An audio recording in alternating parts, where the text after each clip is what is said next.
We're back. I know people get pissy at me when I miss one stream. Of course, I have the AEW World Champion all upset with me, but look, I'm here now, so it's all good. I apologize for missing the Dynamite stream on Wednesday night. Very unlike me to not be here to talk about AEW on a Wednesday night. We are going to save the Dynamite review for the Sunday podcast, so we will talk about Dynamite on episode 795 coming up this weekend. I just for the record, thank you, by the way, all the comments. I thought I was actually doing a lot better. So the cold is much better. But there's something else going on. I thought I was getting better, and that is not the case. But we are going to get through the stream anyway, and then I will figure out what I need to do. Because I actually don't feel well at all right now.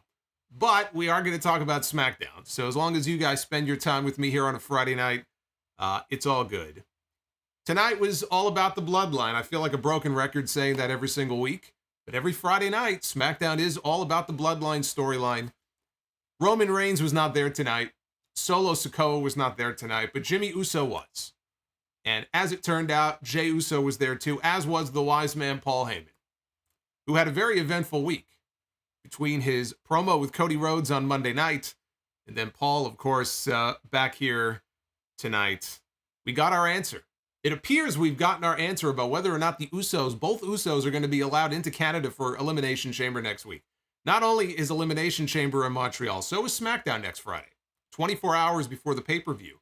They're going to be in Montreal. We know Jimmy Uso, because of his past DUIs, is not allowed into Canada. I was not sure if that was the case for Jey. It appears both Usos will not be there. Of course, it could always be a swerve.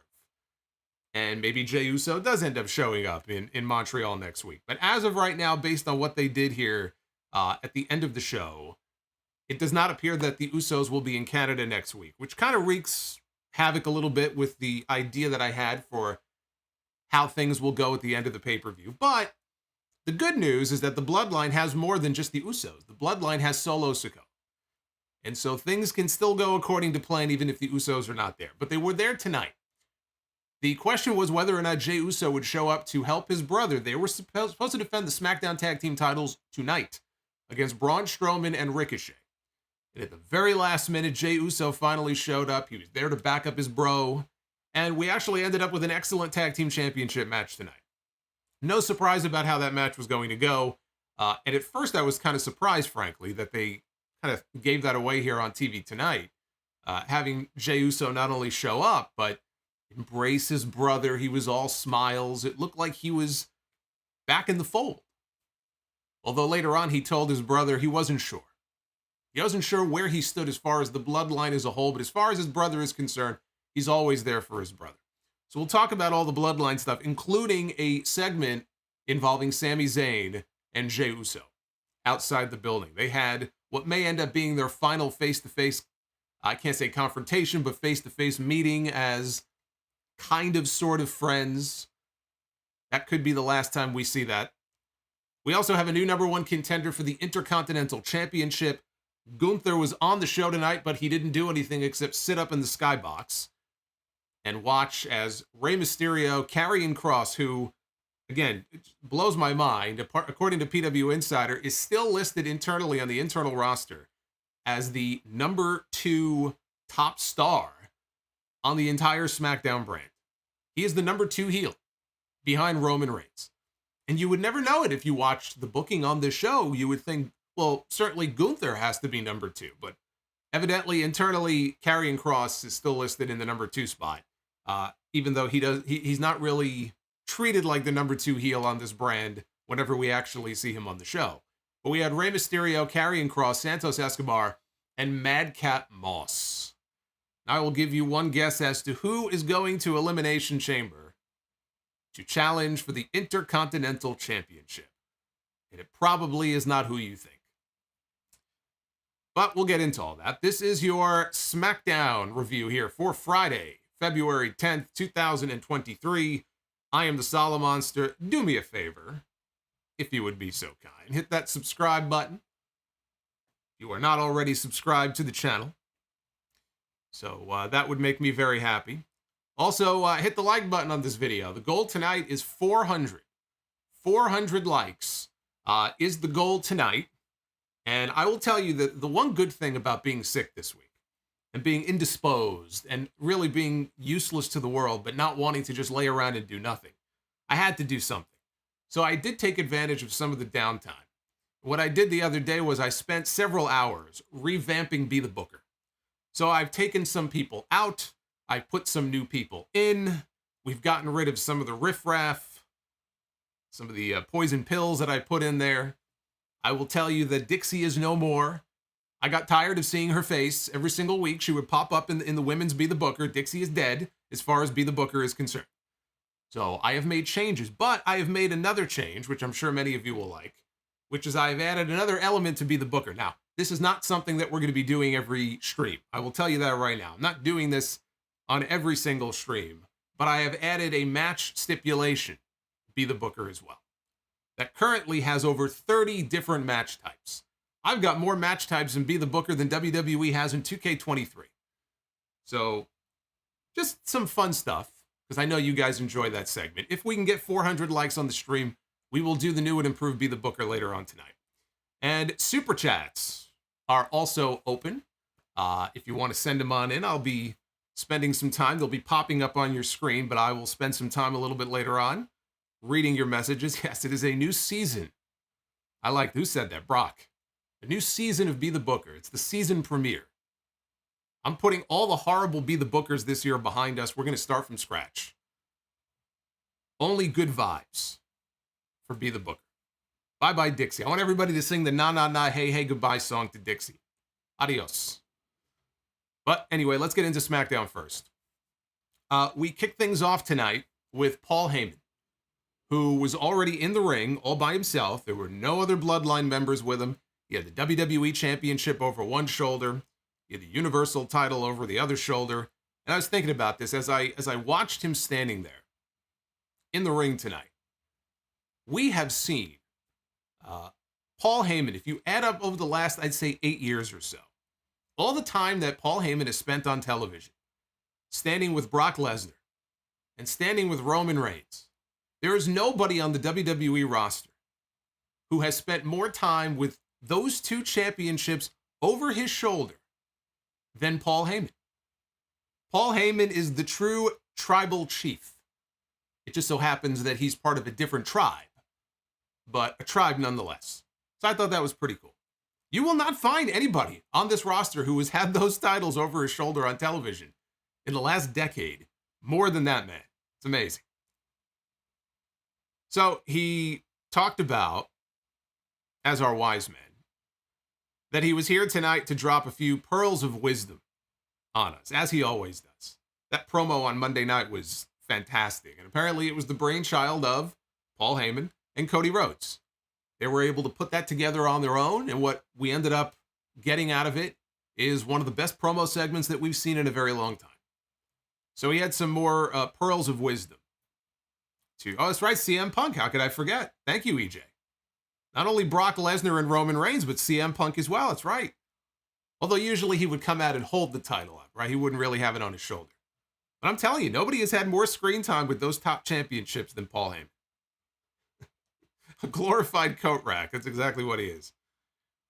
He said ever since he and Brock Lesnar conquered the Undertaker's undefeated streak of WrestleMania, says he doesn't offer predictions. He gives us spoilers. And he's got a bunch of them for us tonight. So the island of relevancy is under a two-pronged attack. Here on SmackDown, it's Sami Zayn, who he called a crazed psychopath. And he said our first spoiler of the evening was that Sami Zayn is not here this evening. Can you imagine, he said, Sami Zayn? He goes, let's be real.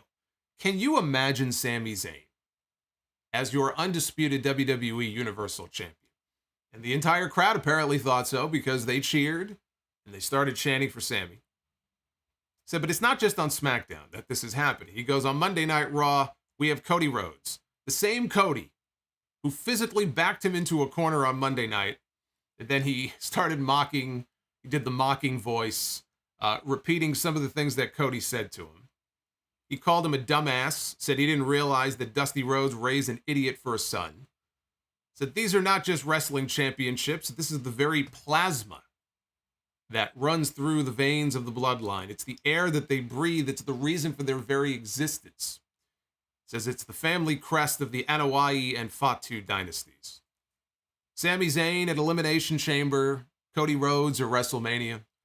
Let's be clear, without these titles, there is no island of relevancy. There is no bloodline. There is no Paul Heyman. He said without these titles, there is no Roman Reigns. And up from behind Heyman popped the man in the same black hoodie from last week who attacked Roman from behind. It was Sami Zayn. So that first spoiler was incorrect. Sami Zayn was there. Obviously, he got a big pop. So Heyman finally turned around to see what all the commotion was about, and his eyes practically bugged out of his head. Sami asked for the microphone, which Heyman obliged, and he handed it to him. He told Paul to calm down. He goes, "You're sweating." Said, "I'm not going to hurt you, but if I wanted to, I could have by now." He goes, "Don't you think it's a little weird? If I wanted to, I could have dropped you like a bag of dirt." Little Elaine Bennis line there from Seinfeld. I could drop you like a bag of dirt. And no one is here to protect you. He says, if this was a month ago, Solo already would have been here. Samoan spike to the throat. He would have been on the ground. Jimmy Uso would have been here. Super kicks. He'd be down on the ground. Same thing with Jay. But you're here all by yourself. And he says, you know why? He says, Roman Reigns' days as champion are numbered. And now the walls are closing in and everything is crumbling. He said, I left the bloodline. Me. He goes, I left the bloodline. Jey Uso walked out on his own. What do you think happens next? What do you think Jimmy does next? You think he sides with his abusive cousin, or will he side with his twin brother that he shared the womb with? I don't know if I would necessarily use that as a rationale. We have had twins here on this show before.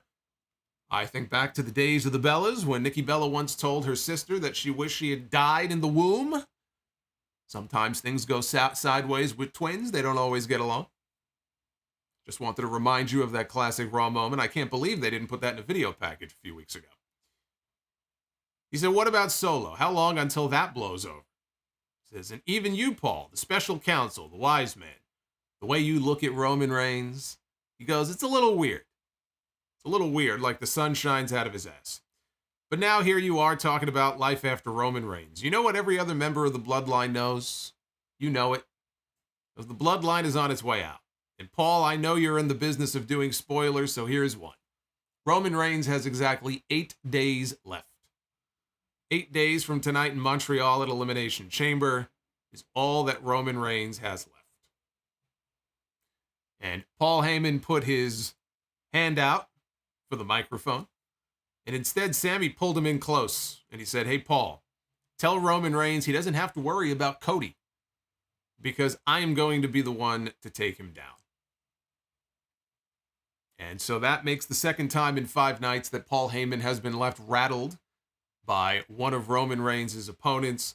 This was not as good as the goal that we mined from the segment with Heyman and Cody on Monday night. But Sami got his point across. And, you know, he brought up Cody. He wasn't going to endorse Cody in the way Cody endorsed him because he's the one getting the championship match, right? So Sami isn't so much interested in putting anybody else over. I thought what they did on Monday was masterful.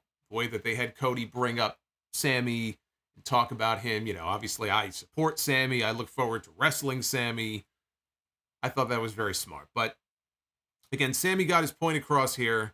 I would be placing my bets, though, on the other Paul Heyman spoiler about Roman not losing his championships at Elimination Chamber. Because Roman Reigns is not losing his championships at Elimination Chamber. No matter how hard people are going to will it into existence, it will not happen. It's going to be a lot of fun. I'm looking forward to it. I think it's going to be a fun main event next Saturday. It's going to be a hell of a fucking crowd in Montreal. But there will be no championship change. In fact, one thing to possibly look forward to next week, and I don't know that Sami knows. I don't know what the status is of this music, because the whole thing with CFOs, and I think it might have been a CFOs thing, and they're phasing that out. So I don't know if they can even use it. But Sami was on a podcast, the Sick Podcast.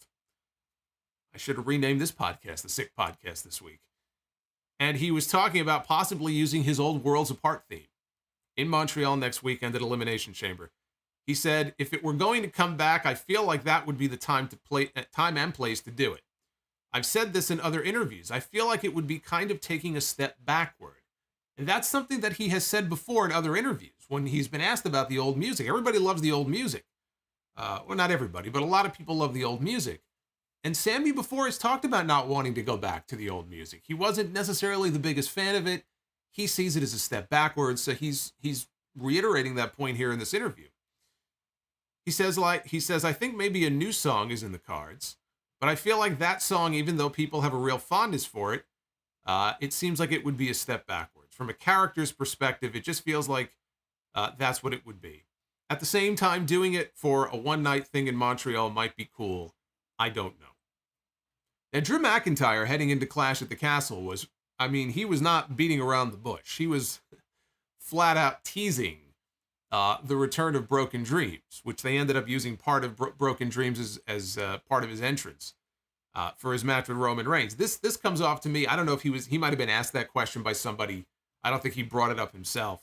And it comes off like he just doesn't know. And again, I don't know what the status of that music would even be as far as the whole CFOs thing is concerned. I think it would be cool for him to come out to that music. I think it would be great at WrestleMania when he and KO win the tag team titles to play Worlds Apart instead of his new music. So we'll have to wait and see. He wasn't teasing it so much, I think, as he was just giving his honest opinion on it. Speaking of Drew McIntyre, he was up next. We had Drew McIntyre and Sheamus taking on Hit Row, everybody's favorite tag team. They are lighting the world on fire. They're lighting the world on fire on Friday nights. Didn't you hear? Hit Row, man. We got Top Rope Dollar. We got Ashanti the Adonis. We got B-Fab. They have been the MVPs of this show. All right, how many times can I possibly fuck with you people? So McIntyre threw Ashanti the Adonis around for a little bit before Top Rope Dollar took 25 beats to the chest from Sheamus on the apron. Sheamus then set up for the Brogue Kick to Ashanti because Top Dollar was actually never tagged in. So Flop Dollar tried to run interference. He ate a Claymore kick. Drew saw him coming because he's not that fast. So he cut him off with a Claymore. And that cleared the way for Sheamus to deliver the Brogue to Ashanti the Adonis for the win. Now, Hit Row was already on death row, pretty much almost from the day that they were brought back. These guys have been on death row. But this was a worse burial, as bad or worse than the one that they gave to Baron Corbin on Raw Monday night. And I thought maybe that was going somewhere, that maybe JBL was going to bring in another protege, and I even floated the idea of Cameron Grimes, and maybe they get something going there, like a team thing. Evidently, JBL is done as a character. They just had him go on TV and bury the shit out of Baron Corbin on Monday night, and I don't know that they have any real follow-up plan for it.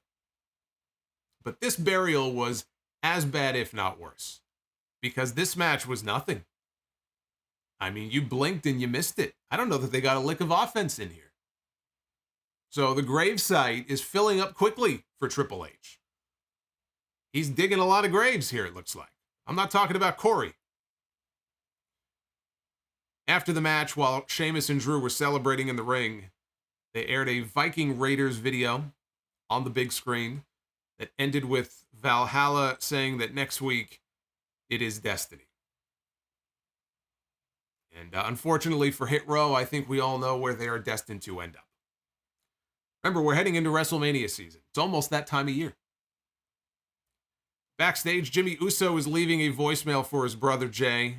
Told him to call him back when he got the message because they have a tag team title match scheduled for later tonight. So he'd like to know if his brother is going to show up or not. Then we got Lacey Evans. There you go. Lacey Evans one-on-one against Cameron Harris. Wade Barrett said that he had it on good authority that Lacey updated her combat uniform. This was, of course, if you remember her last match, wasn't last week, right? It was a few weeks ago, when the heel of her boot ripped off in the middle of the match. So she just finished the job and ripped the whole thing off. And I just thought to myself, what goodwill did she pick that up at? So this week, there were no wardrobe malfunctions. Top or bottom. It all worked out. She got some new gear. So she punished Harris for a little while before hitting the woman's right, locking on the Cobra Clutch for the submission. There was really nothing wrong with this, other than the fact that I thought it was weird they gave us back-to-back squashes. The Hit Row match was a total squash, and they go right from that to this. So that was a little strange to me. I don't have any issue with them doing squashes on these shows, as long as they don't overdo it. I think squashes can be good for character development, showing off, one's moveset if they're debuting or if they're returning. So there's definitely a value in doing squashes on these shows. I just think it was questionable to put these back-to-back like this. So to the back, where Paul Heyman was with Jimmy Uso, who still could not get a hold of his brother. Heyman wanted to know what happened earlier when he was out in the ring, and the ginger psychopath was threatening him and nobody from the family, which really would only be Jimmy because there was nobody else around. None of the other members were there to help him. Jimmy said, he pointed to his phone and said, my dog, I've been trying to get a hold of my brother.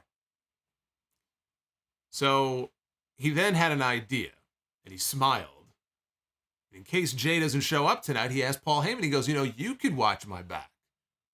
So he's floating the idea that Paul Heyman could be his partner, which Paul agrees is a terrible fucking idea. And he told Jimmy that you're going to have to go it alone out there. And Jimmy said, my brother will be there. I assure you my brother will be there. This is one of those little things where it's not a big deal, but it is one of those little things where, a few weeks ago on Raw, wasn't that long ago, for crying out loud, right? It was before the Rumble, but, in the past month or so, we had that tag team match where the Usos were defending the tag team titles against the Judgment Day.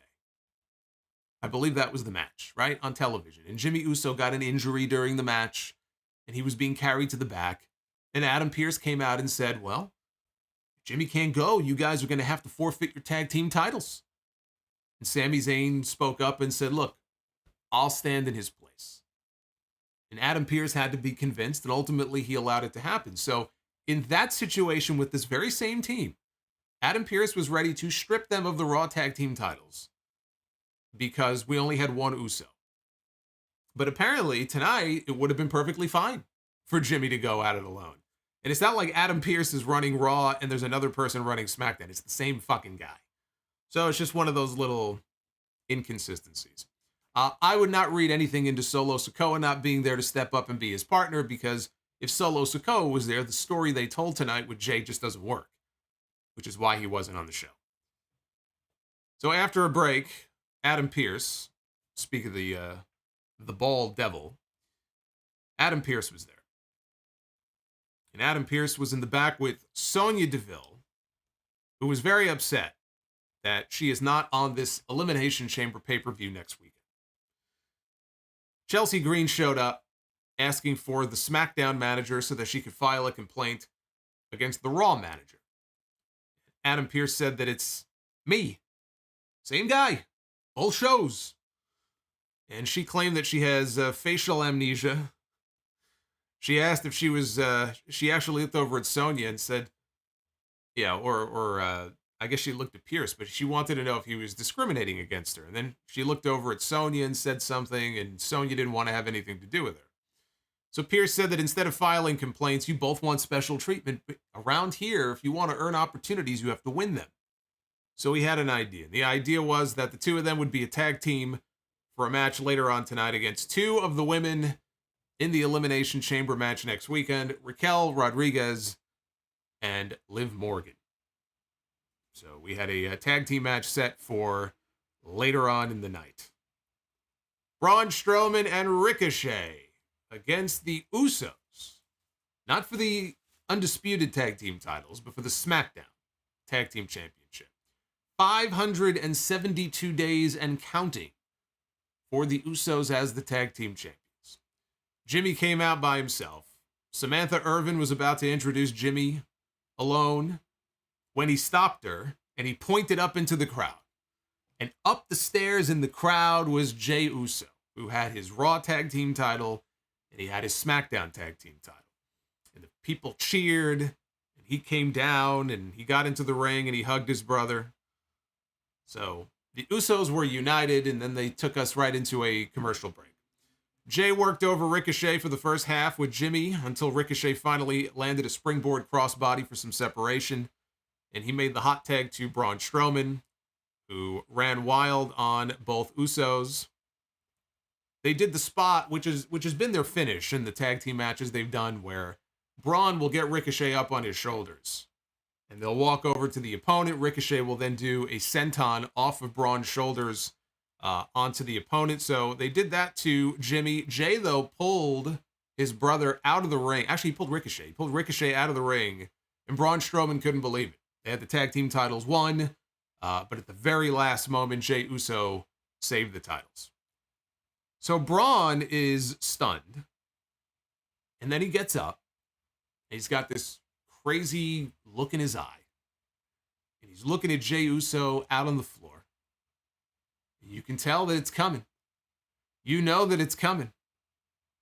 He exits the ring, and Braun Strowman says, "Choo-choo. It is time for the Strowman Express." Over here dropping all this money on me. Hey, oh my goodness. I just want you to know, I think you rock. I don't mean The Rock, A-Rock. You rock. And I just wanted you to know that. There you go, Paul Hamilton, the Portland pop star, coming in right as the clown popped up on the screen. We had the clown and the super chat. They kind of came on screen at the same time there. I almost covered up the super chat. Hey, Paul, dropping a bomb here tonight. That'll make me feel better. All of a sudden, I feel so much better. Paul, thank you, brother. Says, great to have you back and healthy from the Portland Pop Star. Well, I am back. Got the first half of that right. I am back. Paul, thank you. Paul's awesome. Paul's good people. But yes, we had the Strowman Express. There he is. And he went charging around the ring. He was coming in hot at JEY USO. When, this was actually great, because at the very last second, Jay wasn't even facing in his direction, but I guess he could tell that this guy was coming in. And at the very last moment, he ducked, and Strowman just went flying over the announce desk. So the Strowman Express derailed. we had a derailment here on this show. Poor Braun Strowman. He didn't get anything but air on that one. So that took Strowman out of the equation. Ricochet followed with a dive out over the top rope onto JEY USO on the floor. Jay, though, a little while later made a blind tag to Jimmy. Jimmy was on the ropes with Ricochet. He was trying for a superplex. Jay got up on the apron. He blind tagged his brother. Ricochet did not see this. Ricochet knocked Jimmy to the mat, and Ricochet continued to hit a shooting star press to Jimmy.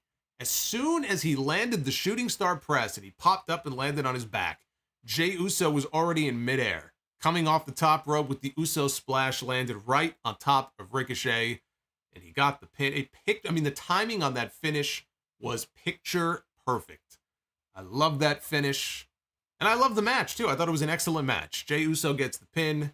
Usos retain their tag team titles. I will say that I thought the dynamic was a little weird here in this match because the Usos are the heels. Braun Strowman and Ricochet, it's not like they were booed, but Braun Strowman and Ricochet were the babyface team.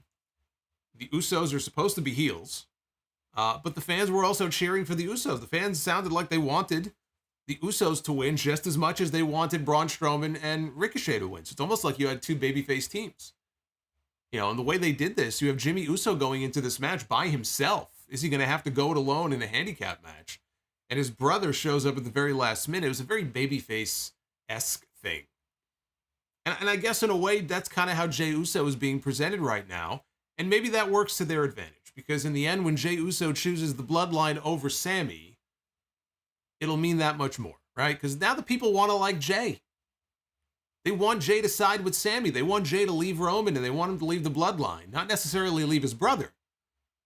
So, in a way, he is kind of a babyface right now, or a tweener, at best. So that made the dynamic a little weird here. But after the break in the back, the Usos were walking through the hallway. And Jey told his brother, look, I'm always here for you. You don't have to worry about that. I always got your back. Jimmy wanted to know, though, are you in or are you out? That's as far as Roman Reigns and the Bloodline is concerned. And on that question, Jey told him, I don't know. I don't know. And he walked off. Paul Heyman, he was hiding behind a column, it looked like, behind Jimmy a few feet away. Like a peeping Tom, peeping Paul.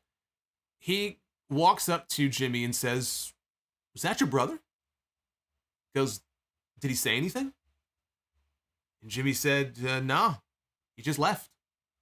And Paul smiled like he believed him and like everything was okay, and then he walked off. Now, I want to skip ahead a little bit. I want to just wrap up the Bloodline segments here and now. A little bit later on in the show, we got a shot of Jey Uso. He was outside the building. He had left the arena. He was walking through the parking lot. He was surrounded by the big WWE trailers. And he ran into Sami Zayn, who happened to be standing there waiting for him. He welcomed him back. He said, look, I don't want to put you in a tough spot, but I know that I know Roman pretty well. He goes, let's get rid of this clown. Why is he still on my screen? Get out of here. Strowman the clown. He kind of blends in sometimes, I mean, he could be there for half the review. I could forget that he's even there. So he says, I know Roman Reigns pretty well, but you know him even better, right? He's your family. You can't imagine Roman forgetting what Jey did at the end of the Royal Rumble. But he also never got the chance to tell Jey thank you for what he did, for not joining in the attack and standing up to Roman and walking out at the Royal Rumble. He wanted to say thank you. Says they have a chance to do something very big. He said Roman is going down at the Elimination Chamber. Says you don't have to go down with the ship. There's a way out for you. And I don't know if you and I are going to have a chance to talk like this again. So I just want to say, I acknowledge you. And Sami put his fist up for a fist bump. And Jey looked at him, and Jey looked at his hand, and he said, you better get out of here, man. And Sami said, I'm leaving. But he still had the hand out. And Jey returned the fist bump. You can hear the fans in the building, big cheer. And Sami walked off. So that was a good segment. I always enjoy the interplay with Sami and the different members of the Bloodline. Again, I was going to say that I was surprised that they shot the angle that they did, having Jey come back and all smiles and reuniting with his brother, and they didn't save it for the Elimination Chamber. But we'll get to the final parting shot a little bit later on here. Natalya was in the ring. She said that for the first time in 15 years, Shayna Baszler took her out. She broke her nose, and she saw red. But she saw red in more ways than one. Remember, red equals green. AEW takes that way too far, but red equals green. It's an old expression. She says because Shayna took something from her, she decided to take something from Shayna. And so she got her spot in the Elimination Chamber. And she's going to Montreal next week, and she's going to win the Elimination Chamber. She called Shayna Baszler a cheap knockoff version of Ronda Rousey. Next week in Montreal, she's going to win the Chamber, and she's going to punch her ticket to... I guess she was serious. She's going to punch her ticket to WrestleMania. Baszler came out. She says she's sick of everybody dismissing her accomplishments. They piped in. I had a few people who were at the show tonight who tweeted me and told me they had fun, or, some of the stuff was boring. I would love to hear from these people. How many people in the building were legitimately chanting knock off Ronda at Shayna Baszler when she came out? Because this clearly sounded like piped in fake chants. Maybe some people were chanting it, but not this many people. This was clearly piped in. So now you have the fans chanting knock off Ronda as she comes to the ring. Baszler got up in Natty's face. When all of a sudden, Ronda Rousey's music in it. We have not seen Ronda Rousey since she lost the SmackDown Women's Championship to Charlotte, right, many weeks ago. She came out, got in the ring, and started staring at Shayna. And Shayna was staring at her, held her back. When Ronda went to go make a move towards Natty, Shayna held her back. And then, of course, Shayna turned around, she attacked Natty. And they said it was all a setup. And Ronda and Shayna started attacking Natty. Shotzi ran down to make the save. She did a very poor job. Remind me to never have Shotzi make the save for me. Because if that happens, it's not going to end well for me. So they took care of her very quickly, threw her out of the ring. And Shayna held Natty for Ronda so that Ronda could kick her in the arm. And that was it. That was the end of that. So it looks like, now Ronda Rousey has talked about wanting to do the tag team thing with Shayna before. It looks like that's the direction we're headed in, that they may be challenging soon for the women's tag team titles.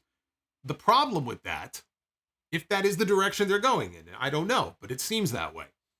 If they're going to be challenging for and winning the women's tag team titles, who do they have in the division right now who could believably challenge them? Dakota Kai and Io Sky? Who are also heels, by the way. That doesn't work. Who else is there? You know, we had a match that came up after this with Ronda, or not Ronda, with Raquel and Liv as tag team partners. I could see them building the two of them up as a tag team going forward. In fact, I could see that being a WrestleMania match for the women's tag team titles if they get the titles off Damage Control before then. But you look at the state of the so-called division. And look, I have no problem with them sort of demoting Ronda Rousey down the card and not having her challenge for the main title. That's fine with me. Because I thought her most recent run was fucking terrible. But who could believably challenge them? Even if they called up a team from NXT. If they called up, and I think Casey and Caden Carter, or Katana Chance and Caden Carter, are due for a call-up from NXT. They just lost their NXT women's tag team titles that they were holding since August. I mean, little Katana Chance is going to come up and believably challenge Ronda Rousey and Shayna Baszler for the tag team titles. I don't see there being very many teams who could believably challenge them so they can win them. But you're going to be in the same situation that we've had, you know, with the women's tag titles before, where there isn't much of a division. There isn't much competition in that division unless they start making more makeshift tag teams. If they win them, I just don't see who can believably challenge them for it. So that's the only problem I see. But if they want to shuffle Ronda Rousey off, you know, into the tag team thing and kind of keep her there for a while and put her in that box, then I'm okay with that. LA Knight was in the back. Let me talk to you. He didn't do much talking tonight. He was in the back with Megan Morant. She said that this was the first time seeing him since the Mountain Dew pitch, gotta say Mountain Dew, the Mountain Dew Pitch Black match at the Royal Rumble. And he didn't want to talk about Pitch Black. He didn't want to talk about Bray Wyatt. He goes, that's the past. I'm looking towards the future.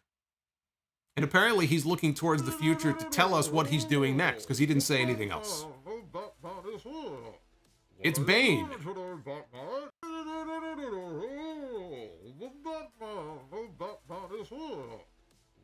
Hey, Zachariah, thank you for the $20 super chat drop. Zachariah Sitchin with the 1999, coming in hot with the orange super chat. Orange like fire, I like it. Orange super chat. We got a red super chat from Paul Hamilton. I see a lot of orange and red. Those are my favorite colors for the super chats. I love it.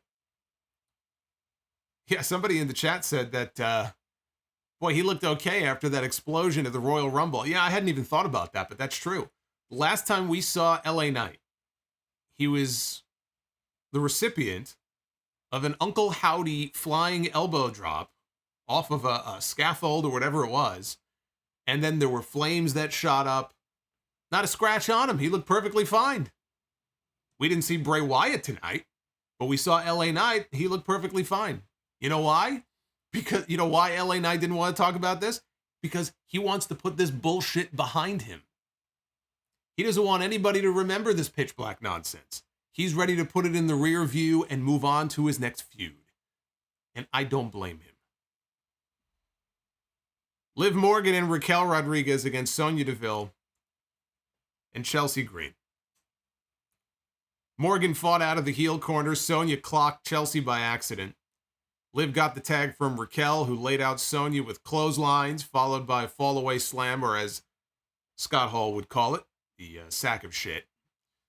Raquel hit her twisting Vader bomb from the middle rope. Sonya, though, grabbed the rope to break the fall. Sonya made the tag to Chelsea, who did not want in the match, but in she goes. And she got dropped by Raquel with the Tejana bomb. Liv made the blind tag and hit her Oblivion finish. And then got a little double team action here.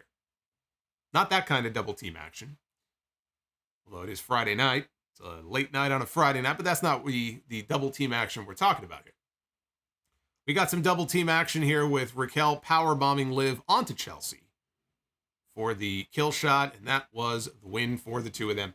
I actually find Chelsea's Karen character to be quite entertaining. Right? She's only been doing it for a few weeks, but I'm entertained when I see her on TV. I think she is making the most of this character so far. And if she can stay healthy, and look, that's always been the issue with Chelsea Green in this company, going back to her days in NXT, right? With the wrist, she was constantly getting hurt. So if she could put that behind her and she can stay healthy, I think that she may end up being one of the better rehires for Triple H. Even though what she's doing now, it's more of a comedy character. She's not winning any matches yet. I do think, I mean, character-wise, I think that she may end up being one of the better rehires for Triple H. So I'm enjoying it so far. Earlier today, Michael Cole was interviewing Charlotte Flair, the SmackDown Women's Championship. He said that Charlotte and Rhea Ripley have a lot of history together. Charlotte won the Royal Rumble 3 years ago, and Rhea said that Charlotte put her in her place. That was back at WrestleMania 36. Charlotte said that 3 years ago, Rhea picked her because she knew that she was the mountain that she had to climb. So how many words is that for Charlotte Flair, right? She's called herself the opportunity, right? Now she's called herself the mountain. What other words could Charlotte Flair use in her promos to describe herself? Could call her the obstacle. Call her the wall, as she was 3 years ago for Rhea Ripley. Rhea Ripley hit the wall. Yeah, we'll probably come up with some other words. She said that Rhea was young, she was green, and she wasn't ready, so she won. Now Rhea's telling them it's 3 years later and she's ready. She said, well, she would hope that Rhea's ready. It's 3 years later. She said there are levels to this. So she was talking about her levels again. There's levels. And Michael Cole wanted to seize on that. He says, is Rhea Ripley finally on Charlotte Flair's level? Charlotte said that it's going to take more than 3 years to be on her level. Rhea said that Charlotte put her in her place 3 years ago, April 1st at SoFi Stadium. Now she's going to put Rhea Ripley in her place once and for all.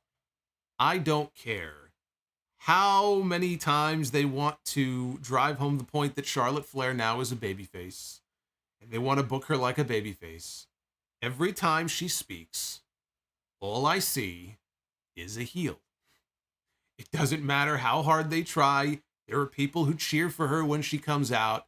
When she is out there, when she's sitting in the back, doing a sit-down interview, and she's talking about her opponent, and she's describing herself and her 14 times this and her 14 times that, she is a heel.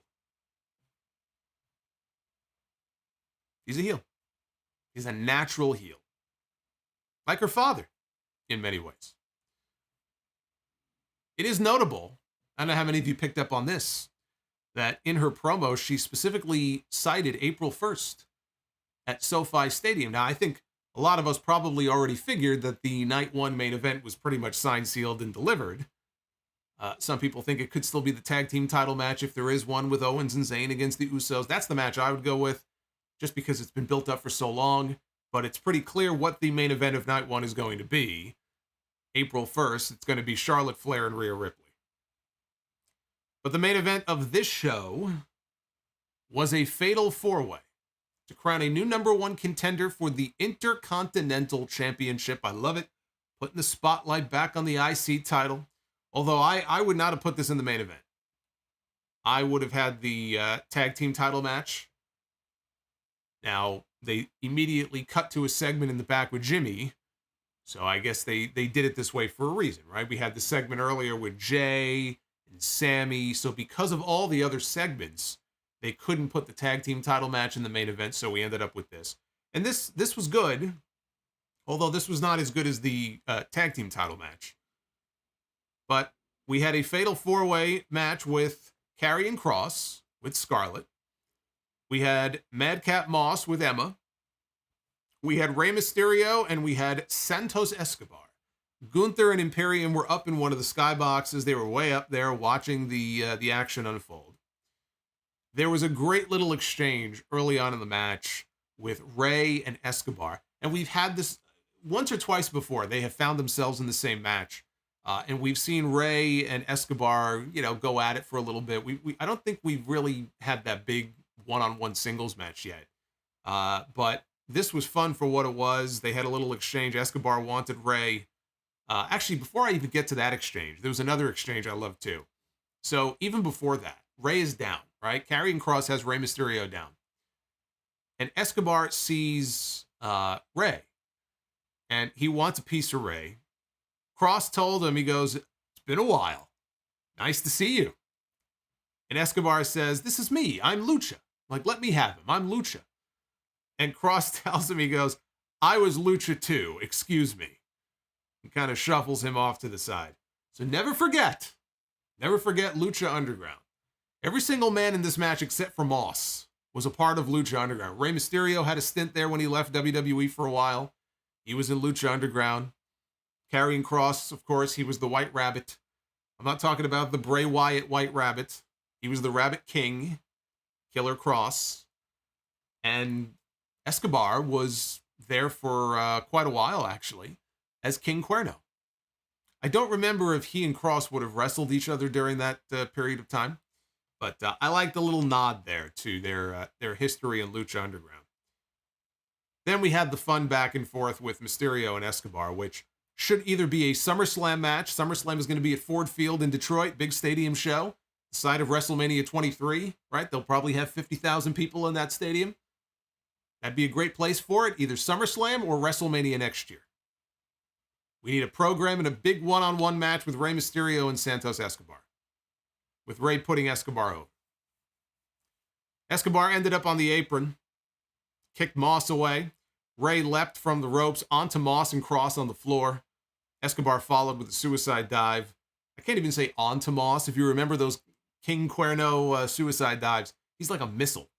He doesn't launch onto you. He launches into you. He goes through you.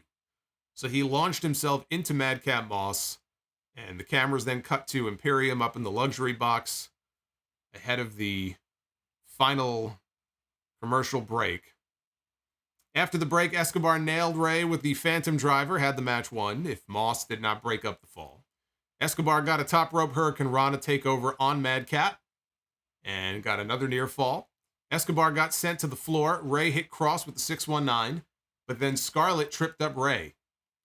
And that distracted him long enough for Kross to deliver the cross hammer to the back of Rey's head.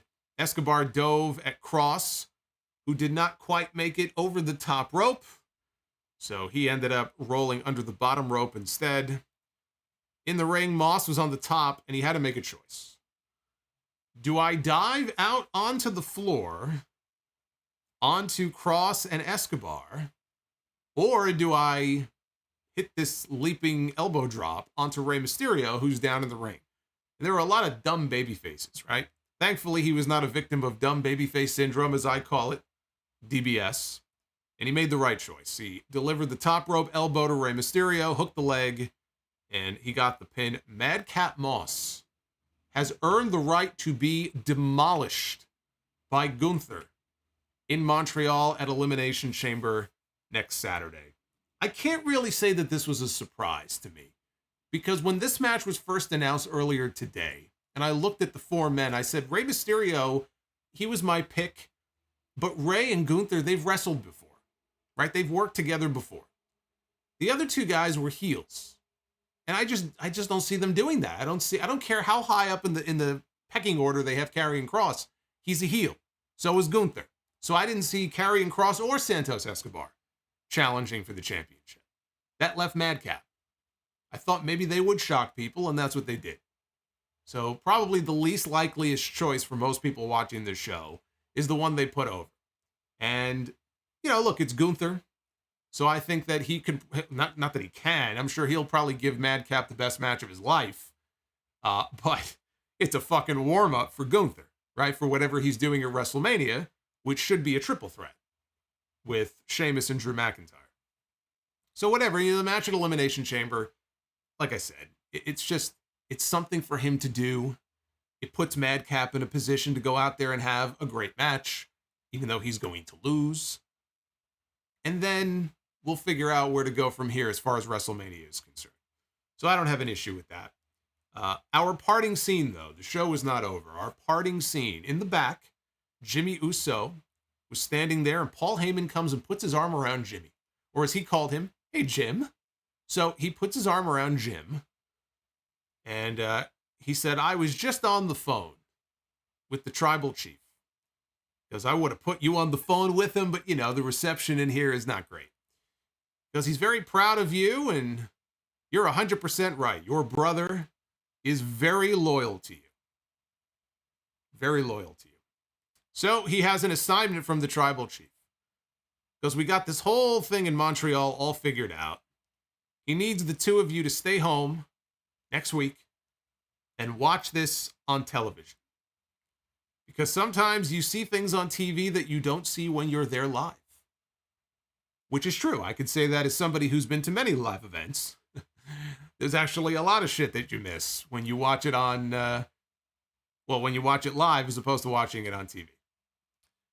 So there it is. There is your apparent confirmation that the Usos are not allowed into Canada.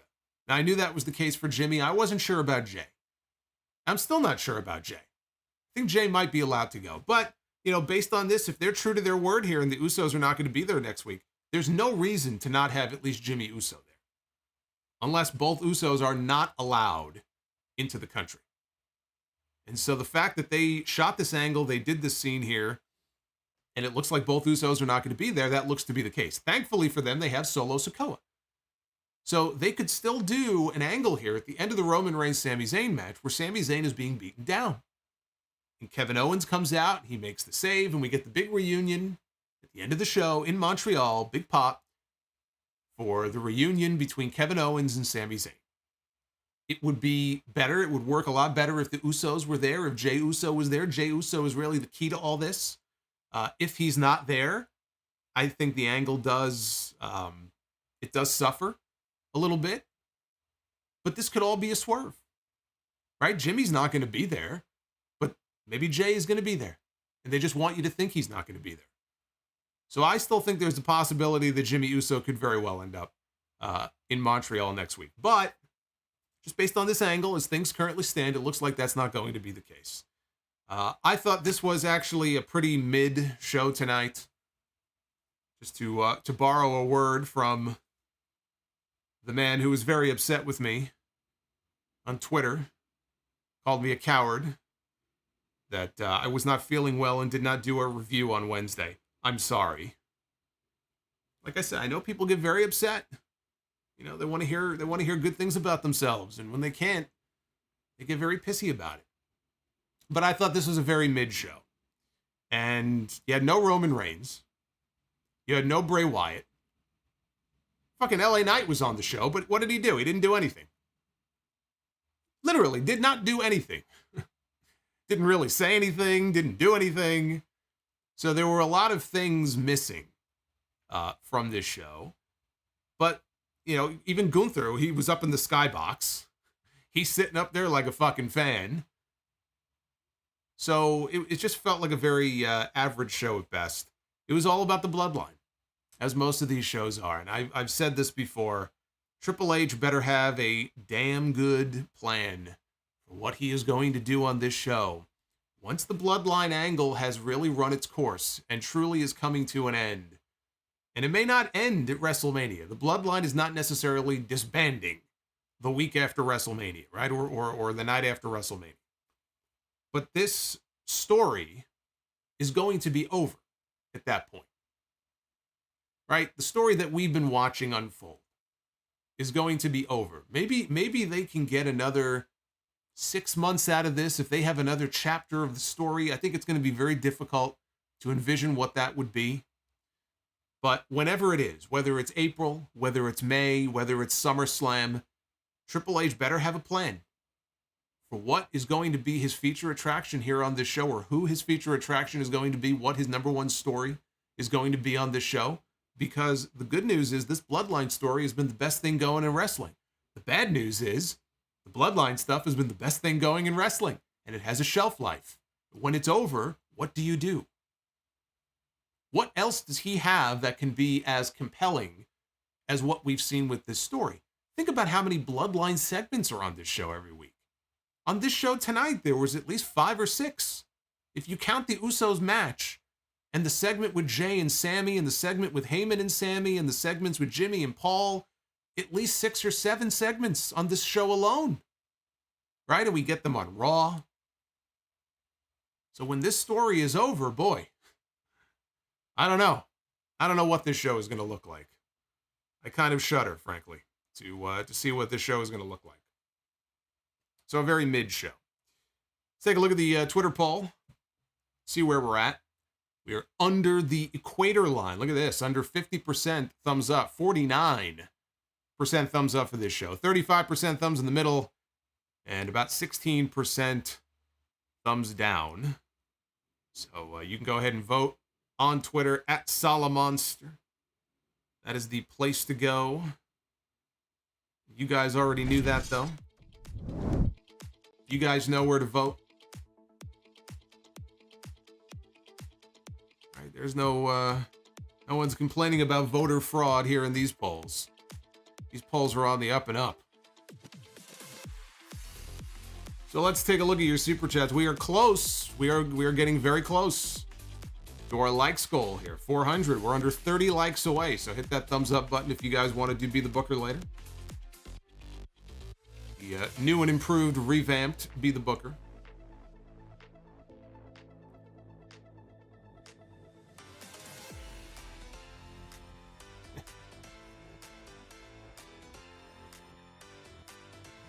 We have Fire Panda starting us off here. The $10 super chat, wishing good health to our host. Gives us so much entertainment. Thank you, Fire Panda. I appreciate that. Yeah, it's very weird. I mean, it just, you guys heard me and saw me on the stream Monday night. It started out okay. By the end, I was just dying. And I was mostly over it this morning, and now there's something else going on, and I don't know. I don't know what to do. I will have to figure it out. That's my problem. That's not your problem, right? As long as I'm here doing this, that's all you need to worry about. We have Jackie Fowler with the $12 super chat. WWE needs Bret Hart to introduce Sami Zayn at Elimination Chamber, just like he introduced Sami on the May 4th, 2015 episode of Raw in Montreal when he answered John Cena's US Open challenge. I don't think he does. I mean, I certainly will never argue against a cameo from Bret Hart. And Bret's going to get a big ovation in Canada, no matter where it is. But I don't think Bret is needed in this spot. I would not want to do anything or send anyone out there that is going to overshadow Sami's moment. When Sami debuted, he was a newcomer on the main roster. So they sent the legend out there to basically endorse him, right? And he came out and he got a great reaction. Sami Zayn, though, that was, you know, God, it was 8 years ago, right? Everybody knows who Sami Zayn is. That place is going to be ready to blow when Sami comes out. So I would not do anything to dull the reaction. I don't think Brett is needed in that spot. Mr. E 1976, here's to the tip jar. Thank you for everything you do. Mr. E, thank you. Thank you very much. Oh, it's my arm and my chest are killing me. Bobby's World 2110 with the $10 super chat. After Monday's admittedly terrible Be the Booker, my girlfriend asked that people stop liking the videos. LOL. I do not support this message. Drop an elbow on that like button. Tell your girlfriend that would be a terrible idea. And I am offended that she would even suggest it. Crash, is the rat problem as bad as they say it is in New York? Well, it depends what kind of rats you're talking about here. Are you talking about like, you know, when MJF talks about rats, or are we talking about actual rats? If you're talking about actual rats, the answer is yes. It is pretty bad. Dr. Dakota Scorpio, whether you are healthy or whether you are unhealthy, you are staying alive, staying alive. Get well soon, Solomonster. Thank you, Doctor. The doctor is in. I may need a doctor here when we're done on this stream. Jimmy White, had fun at the show. First time in a while since going. Just looking forward to hitting up the casino before I leave. Yeah, they were at the Mohegan Sun tonight. Paul Heyman made reference to it during one of his promos. Isaac with the $3. Eric Bischoff said the Bloodline is a far better story than the NWO. Do you agree? That may have been one of the most sensible things I've heard Bischoff say in a while. I do agree. I do agree. And of course, you know, people are going to pick that apart and they're going to go, oh my God, how could he say that? How can you say that? Look at how successful the NWO. That's not what he was saying. He's not talking about business. He's not talking about success. He was asked a question, I believe, on his podcast. I don't know if he was prompted by Conrad or somebody. If you're talking about it as a pure story, this story has just so many different layers to it. It's just a better, more well-told story. I agree with Eric Bischoff.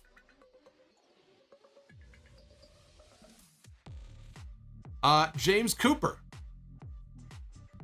I mean, look, actually, to go back to that for a second. What was the story of the NWO? What was the story of the NWO? Initially, it was a collection of stars who made a name for themselves elsewhere in the rival promotion, who were banding together to take over WCW, right? It's a pretty straightforward story. What really got that over was the Hulk Hogan heel turn. Hulk Hogan was the biggest star in the world, wrestling-wise. And he had been a babyface for all these years, right? For a decade plus, going back to his days in the AWA working for Vern.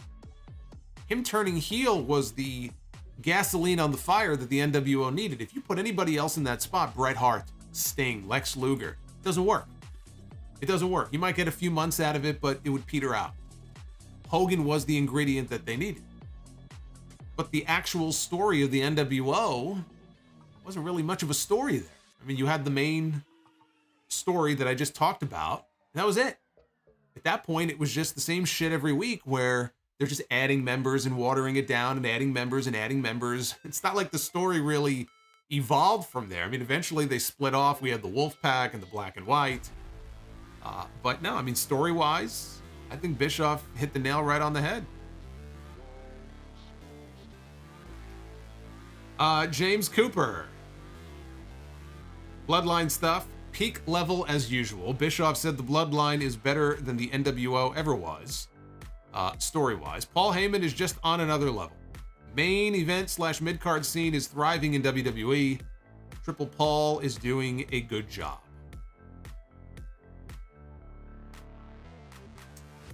Mr. Ruby Dog, Mass Transit, the 2023 WWE Hall of Fame. That would be a posthumous induction. And I'm gonna say that that is not going to happen. That's not gonna happen. Rob G, which DX chop, original or X? Real DX fans do the original. Yeah, it's the original. It's the crotch chop. It's the original chop. Fire Panda is Omos in Be the Booker, asking for a friend. No, he is not. EJ Slamp, remember Eric Escobar, the random guy Vicky Guerrero managed between Edge and Dolph for about 2 weeks. Whatever happened to him, and is he in Be the Booker? He is not in Be the Booker, and I have no idea what happened to him. He just sort of faded away into obsolescence. Rodimus Prime with the 20 bucks. Hey, Rodimus, thank you, sir. Hearing Michael Cole bury Botch Dalla is one of the best things on the show. Hit Row has become an instant flop. It is sad, isn't it? It is sad when the most entertaining part of Hit Row these days is Michael Cole of all, because it's not like Michael Cole, not exactly the cool kid on the block. When Michael Cole is mocking you every single week on commentary, it's pretty bad. EJ, buy or sell on the better duo, Heyman and Roman or Heyman and Punk? Heyman and Roman.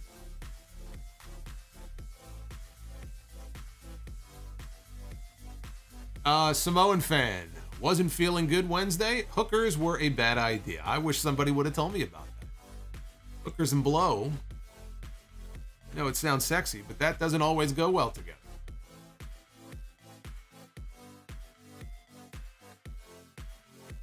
Samoan fan, 101. Who I just read, so thank you, Samoan fan. Metal Rules with the $20 super chat. Metal Rules. I love it. A Gilbert WWE Hall of Fame 2024 induction would be the greatest moment in history, and have Goldberg induct him. Goldberg will not do that, but I did see Goldberg submitted a video for the Great Muta. The two of them worked a tag team match together, I think, for Wrestle 1 about 20 years ago. And with Muta's retirement finally, what is supposed to be the real final retirement here is coming up in less than 2 weeks. So Goldberg sent in a 2.5-minute video clip that I saw Pro Wrestling Noah post on their YouTube channel. It was very nice of him to do. Paul Hamilton, again, thank you for the Hundy Bomb. I don't know what else to say, man. You were unexpected here tonight, but I love the run-in from Paul Hamilton, dropping the $100 super chat from the Portland Popstar. I hope things are well over there in Portland. You're on the other coast. Drew McIncock says, S in front of Hit Row, you have my opinion of them. Zachariah with the 1999 super chat. Is the wild card rule back from the dead? Since the women's division is mixed up, i.e. Rhea against Charlotte, and does that mean that after the Chamber, will Cody make his first appearance on SmackDown in years? Yeah, I would think Cody will make an appearance. First of all, the wild card rule is non-existent. They haven't made reference to a wild card rule. Vince McMahon, that was a Vince McMahon thing. He's, for now, out of the picture creatively. So there is no wild card rule. It's just Triple H is just mixing people back in. It's one of the reasons why we may not get a draft. I mean, what would be the point? If people are appearing on both shows, anyway. But yeah, I would expect that leading into WrestleMania, we'll get Cody on SmackDown a few times. Delicious chicken with flavor. Naughty delicious chicken with flavor. What makes chicken naughty, I want? I could not stop watching Natalia. I want a piece of that Canadian pie. Calm down. Delicious chicken with flavor. He wants to put chicken with pie together. It's not Thanksgiving. I don't know. When is Canadian Thanksgiving?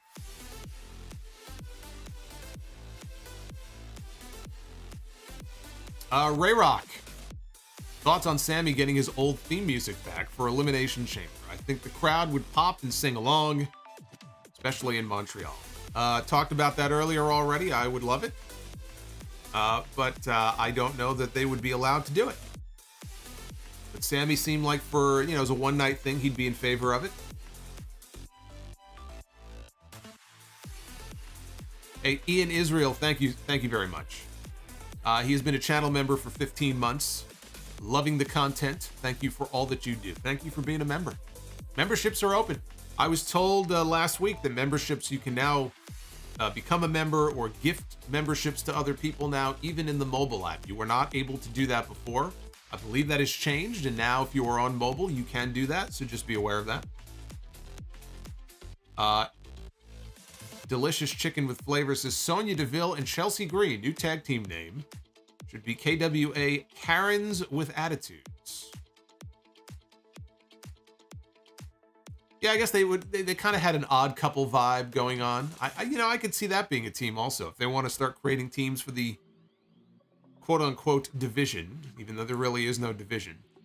Liquid Sharingan has been a channel member for 10 straight months.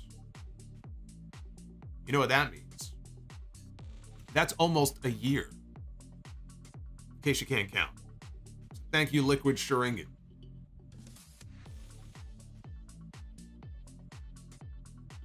Anti-M Bishop 07 with the $5 super chat. Hey, look at that. Dr. Dakota Scorpio just gifted a channel membership, and the lucky recipient is Deputy Dog. Deputy Dog has been deputized by Dr. Dakota Scorpio.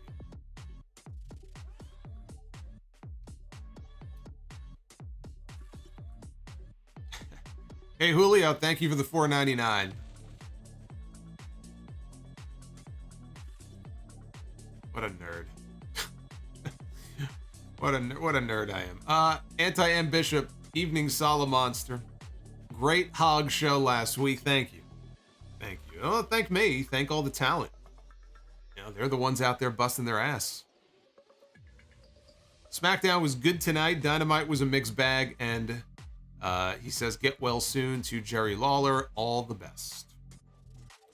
Thank you, Anti-M Bishop. We will talk about the Lawler story and all the other news. Not a lot of news going on this week, but what news there is, we will talk about that on the podcast on Sunday.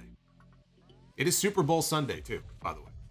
Of course, I'm going to have my Super Bowl prediction.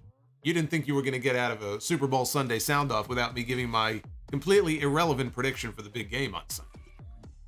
You could drop a super chat if you want to and include your Super Bowl predictions, too, if you want. Delicious Chicken is back, says Gunther is going to make Emma and her boyfriend cry. That's exactly what's going to happen at Elimination Chamber.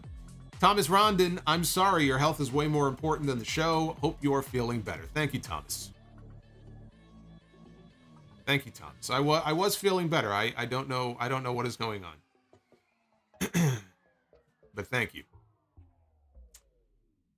Naughty Delicious Chicken, the Tribe, Chiefs, against the Wing, Eagles, on Super Bowl, or Super Brawl.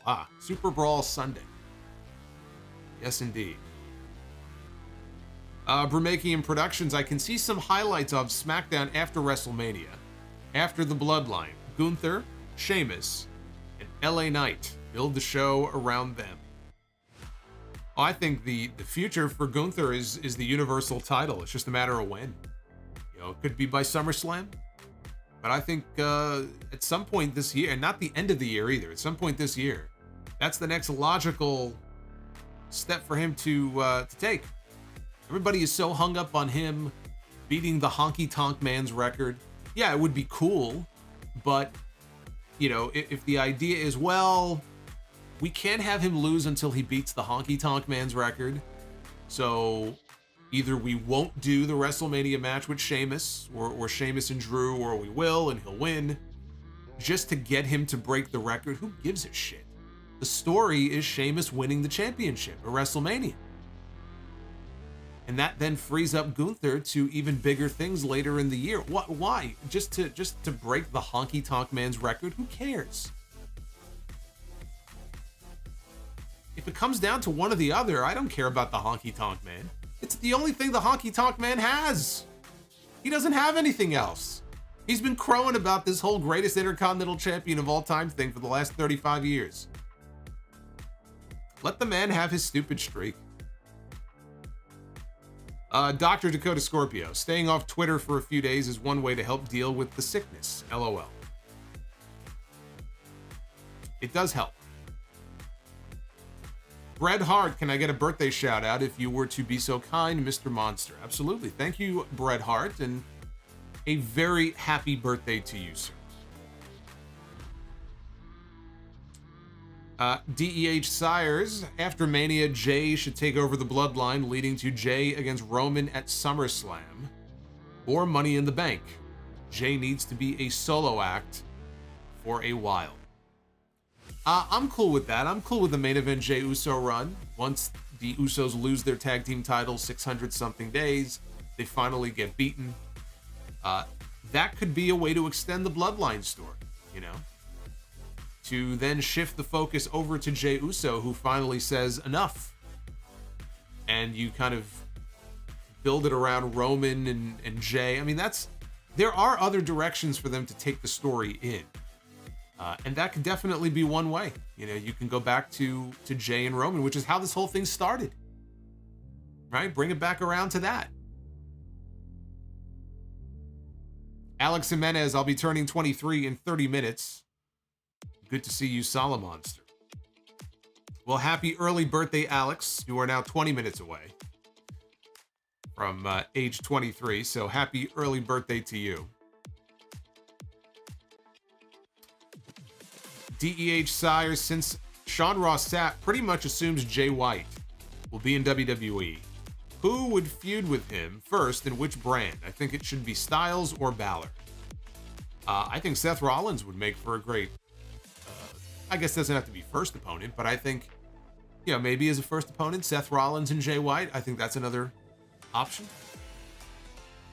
But, you know, Jay White and Balor, Jay White and Styles are also fine choices. Depends how they bring him in. You got to bring him in as a heel. Right? You got to bring him in as a heel. So, him and Rollins would seem to make more sense than, let's say, him and Balor. I have a feeling he's going to WWE as well. I don't know what his name is going to be.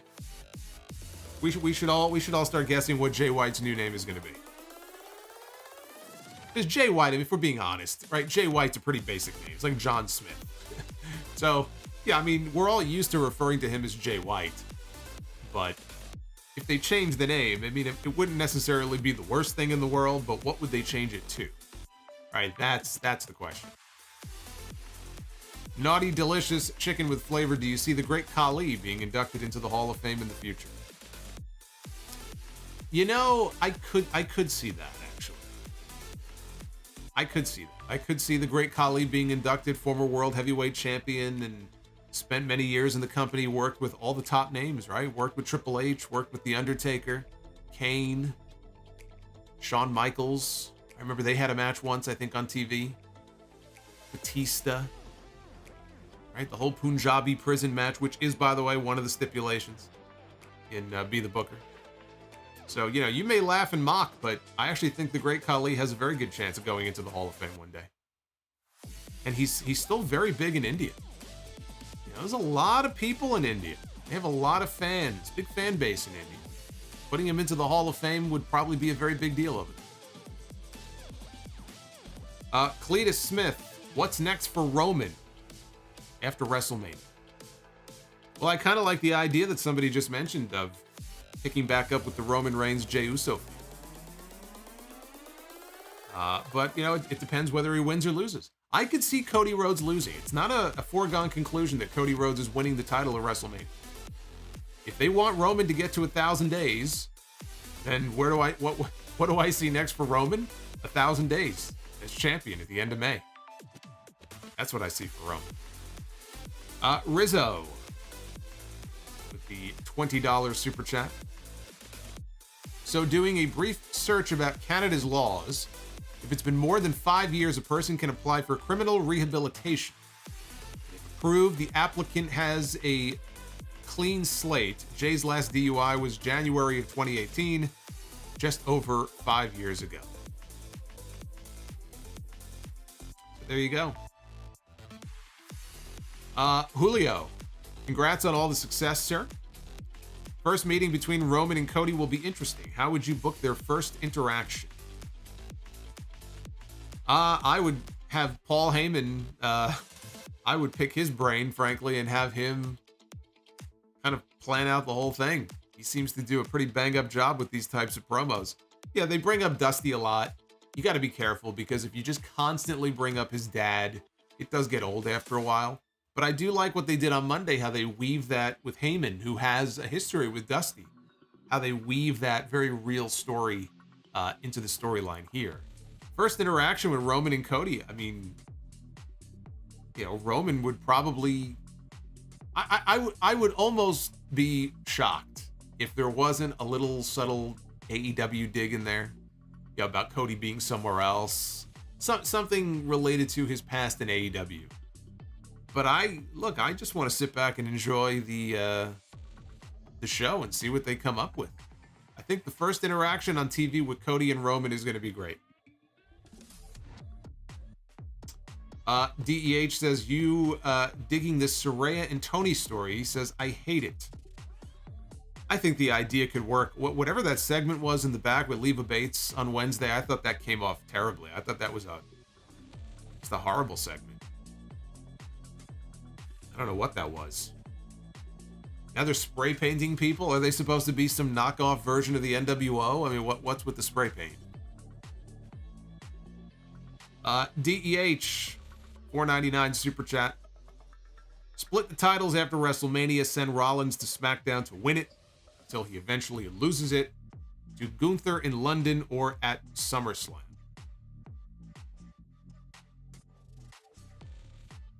Naughty Delicious Chicken says, I'm picking the Winged Eagles to win the Super Brawl on Sunday. Liquid Sharingan says, he says, forgot who you are again. Dude, I never forget who I am. I'm the Solomonster, damn it. I never forget. It doesn't matter how foggy my brain might be. I never forget who I am. Dr. Dakota Scorpio, love the Hogwarts game, but F the spiders. I've not played that game, and I will never play that game. I've not seen a single Harry Potter movie. I've not read a single Harry Potter book. I know Hogwarts is a Harry Potter thing, but beyond that, I have no idea what you're talking about.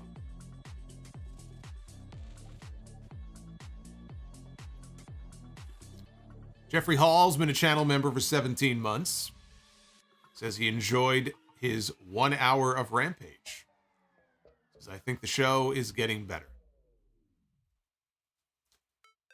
Yeah, the show is still not must-see for me, but it has its weeks.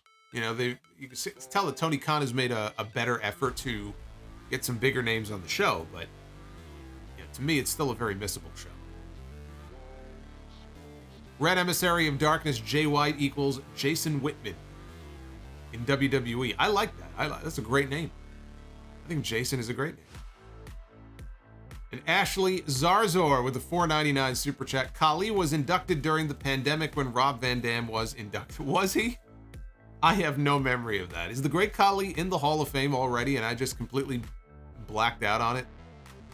To be honest with you, a lot of the pandemic is just a fucking blur to me, so. But you may be right. It may have been at that Hall of Fame that had no fans. I completely forgot. I guess Khali is in the Hall of Fame. See, so I'm not the only one who doesn't know about this, because I got a question asking me if he'll go into the Hall of Fame. So evidently I'm not the only one who didn't realize that he was already in the Hall of Fame.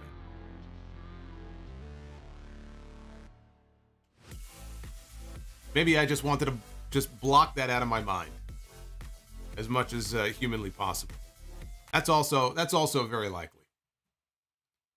I just wanted to forget all about it. It was a ruthless aggression era-based Hall of Fame. All right, well, I guess that makes sense. So we are at 400, roughly 450 likes. So thank you for that. It does help out the video a lot. When you do hit the like button, it has to do with the algorithm and, you know, getting the video in the recommendeds, which is why I ask you to do it. So thank you for that. And as I said, with some of my downtime a few days ago, I was kind of bored. So I decided, let's revamp Be the Booker. Let's take some people out. Let's add some people. Let's add a stipulation Be the Booker as well. I'm not going to do the stipulation thing every week. We'll save that for special occasions, but I think tonight would be a good night to debut that. So let us dive into the brand new season, the season premiere of Be the Booker. Ladies and gentlemen, it is now time to Be the Booker. So here we go. With 455 likes and counting. New year, new season, same Booker. Let's see if our luck might be different. I am hopeful that it will be very different than it was in the month of January. So we kick things off here with the men's Be the Booker. As the randomizer is working, it's in overdrive here. We begin with Walter. See that guy on your screen, that's not Gunther, that's Walter. That's who that is. I already like where this is going. Actually, I think that might have been Walter's NXT UK debut, is what that image is from. So there you go. I like it. We are off to a great start. Great start. You got Walter going one-on-one with the Big Show. Walter and the Big Show. You know what? Walter's in there. I got to give it the bell. I got to give it the bell. To see Walter pick him up, body slam him, or maybe even try to powerbomb him. I think that would be a fun sight. So now, let's pick a stip, shall we? Let's see what kind of match Gunther and the Big Show are going to have. What kind of match do you think? Oh, wait, not yet. I've already given it the bell. See, this is where we get to pick a step. Walter and the Big Show are going to have themselves a Kennel from Hell match. Oh boy. I shouldn't have given the bell. I went to the bell too soon. I should have waited. Walter and the Big Show in a Kennel from Hell match. Oh boy. Oh boy. Well, let's go to the ladies. Yeah, Pepper. Don't remind me. So on the ladies' side, we begin with Saray from NXT 2.0. What has happened to Saray? I can't even remember the last time I saw her on TV. Saray, wherever she is, I believe she's still with NXT. It's going to be Saray going one-on-one with Jazz. I'm kind of in the middle on this, so why don't we we'll go to the match types here. We'll let the match types decide. Let's see what kind of match type it should be. Jazz, a former WWE Women's Champion, against Saray, and it will be a stretcher match between Jazz and Saray. I give that the bell, right? Back in her day, Jazz was sort of the, she was sort of the final boss of the division there for a little while. And Saray, if you let Saray go out there and do her thing, Saray's very good. She's got that running knee strike in the ropes that looks devastating. Did a whole angle around it once in NXT where she supposedly broke Mandy Rose's face. There you go. A stretcher match. This is quite the card I'm putting together here. Walter and the Big Show in a Kennel from Hell match. And Saray against Jazz in a stretcher match. This is very interesting. Let's go to the tag teams. Let's round it out. See how we do here. We begin with the Hardy Boys. Matt and Jeff Hardy. Oh my goodness. Those are the old Raw tag team titles. Matt and Jeff Hardy. Right? Mutt and Jeff. Let's see who they're going to be getting into the ring with. Matt and Jeff going to be taking on the New Day. I'm going to give that the bell now. I don't even need to wait for the stipulation. That's a main event match right there. Well, let's see. Let's pick a stip anyway. Hardys and New Day are going to have themselves... Oh boy, you put Jeff Hardy in a scaffold match. You are just asking for trouble. Can you imagine Jeff Hardy, what he would want to do? Maybe not Jeff Hardy these days. I'm talking Jeff Hardy back when his body wasn't completely wrecked. Jeff Hardy in a scaffold match sounds like it could be, that could be very, very bad. But anyway, that gives you a little taste of the new Be the Booker. Again, we're not going to do the stips every episode, but when we're looking to build our own little, Saturday night's main event type of thing, our own little themed episode of Be the Booker, we can go with the stips, see what we land on. There's 31 different match stipulations to choose from. So there you go. Is Jeff in jail? No. Should be, but no, he is not. Naughty delicious chicken with flavor. The Good Sons scenario: save one, let the other one go. Sami Zayn or Orange Cassidy. I'm saving Sami Zayn. That's my choice. Sami Zayn is fantastic. So sorry to Mr. Cassidy, but we gotta go with Sami in that stipulation. Yeah, it was a better Be the Booker than some of the ones we've done recently, but we could do better. We could do better. Hey, Anthony Dominic, what's going on? It's good to hear from you. Yashiru, thank you. Have a good night. What is my wrestling memory? I don't know what you mean. My wrestling memory? I have a good memory for wrestling. I don't know what memory you're referring to. And Rizzo coming in hot here at the end of the stream, dropping $20. Rizzo, thank you. Rizzo has been all over the stream tonight. Interesting idea I thought of since I'm one of 10 people watching NXT. Booker talks a lot of crap about the New Day. What if it's an angle to have Harlem Heat face them at Stand and Deliver? Good night, Solo and Chat. That is not the plan. I have not watched NXT yet from Tuesday. So I could be wrong. Maybe New Day was on the show on Tuesday.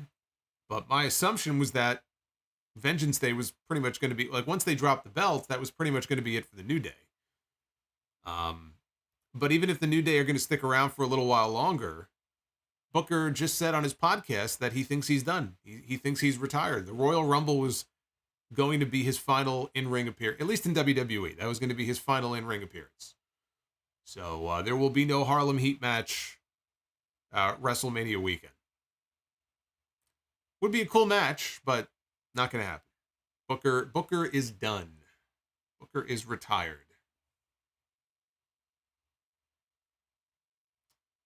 Uffman says stipulation should be on pay-per-view reviews. Do you agree? I think that would probably make sense. I think that might make sense. We have a pay-per-view coming up next Saturday, so I'd consider that. I think that would make sense.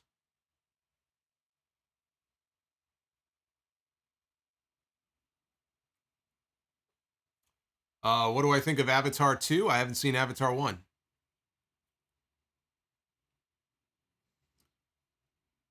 Naughty Delicious Chicken, what is your thought on WWE, NXT, and AEW wrestlers being hit with visa issues? Yeah, it's not just them. I mean, there are wrestlers from the Mexican promotions and other promotions who I don't know what's going on, but there's a lot of people dealing with visa issues. Even Kenny Omega missed a few weeks of TV because he was dealing with visa problems. So Dragon Lee, we have not seen him yet on WWE television. He's dealing with visa issues. I don't know. I think they should all switch to American Express. Here you go.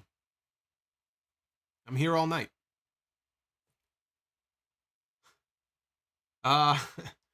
Thank you guys. This has been fun. It's good to be back in the saddle. Hopefully there will be no more missed streams. Again, I was feeling better. Now I'm not feeling so great. I don't know why, but we'll figure it out. We'll see how we feel tomorrow. But the podcast should be a go for Sunday. That'll be episode 795. And should be back here live on YouTube as always with you on Monday night, talking about the Go Home Raw. Right before the Elimination Chamber. Of course, next weekend we'll have live coverage of the Elimination Chamber as soon as the pay-per-view is over, right here on the channel. But that's next weekend. So I will tell all you guys, I'll remind all of you next week so you guys are well aware of it. And before we leave, maybe he's been down on his luck lately. And I almost feel bad for burying him the way that I did earlier when I was making reference to what happened on Monday night. So before we head out, I just think it would be appropriate to say hello and say goodbye to one of the new characters here on the streams. You're all very familiar with the Strowman Express, but of course, in any good circus, you have more than one clown.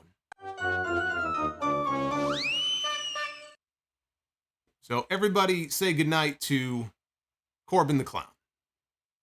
He's been very down on his luck lately. I almost feel bad for the guy. So I figured, let's send him on out for a curtain call here before we head out. There he is. Corbin the Clown. God of Seduction just dropped a $28 super chat. Look at this. Cody Rhodes has some deep bags like CM Punk. What is going on? Well, the man's been running around doing media. He was at I guess there's some kind of Star Wars, or not Star Wars, but Star Trek television show or movie or something. I know he was on the red carpet the other day. He's been all over the place. He's probably not getting enough sleep. I know that feeling. Tsunami! A tsunami splash! There you go. I forgot all about that. That's one of our new super chat. The new $28 Tsunami Splash super chat. Good old Bronson Reed. Hey, God of Seduction, thank you. Much love to you, my friend. All right, that's enough fun for one night. I'm going to get out of here. Have a great weekend. And don't forget, Sunday, brand new podcast. That'll be episode 795. So until then, be well. Stay safe. I will try not to piss off MJF going forward. And I'll see you back here live on the streams on Monday night for Raw. Until then, take care, guys.